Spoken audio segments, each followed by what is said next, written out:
জাহান্নাম কি এটা একটা হাদিস দিয়ে বোঝাচ্ছি।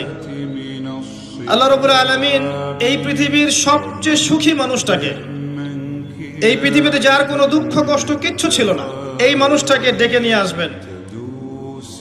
ডেকে নিয়ে এসে জাহান্নামে ঢুকাবেন এক মুহূর্ত সময়ের জন্য, ধরেন 1 সেকেন্ড বা 1 ন্যানো সেকেন্ড। এরপরে বের করে নিয়ে আসবেন, নিয়ে এসে বলবেন পৃথিবীতে কি সুখে ছিলে? সেই ব্যক্তি বলবে সুখ কি জিনিস হে আল্লাহ আমি জানি না। আমি কি বুঝাতে পারছি ভাই? সুখ কি জিনিস আমি জানি না।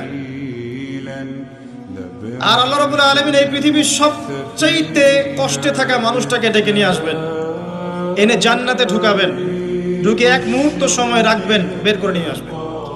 বলবেন পৃথিবীতে কষ্টে ছিলে? সেই বান্দা বলবে কষ্ট কি জিনিস আল্লাহ আমি জানি না। এটাই সেই আয়াতের ব্যাখ্যা বলা যায়। আল্লাহ পাক বলেছেন কুল্লু নাফসিন যায়িকাতুল মাউত, প্রত্যেকটা নফস বা আত্মা মৃত্যুর স্বাদ গ্রহণ করবে।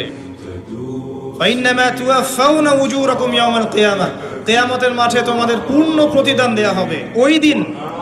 ওই দিন ফামান যুহজিহা আনিন নার ওয়া উদখিলাল জান্নাহ ফাকাদ ফাজ, সেদিন যাকে আল্লাহ পাক জাহান্নাম থেকে বাঁচাবেন, জান্নাতে প্রবেশ করাবেন, একমাত্র সে ব্যক্তি সফল, আর কেউ সফল।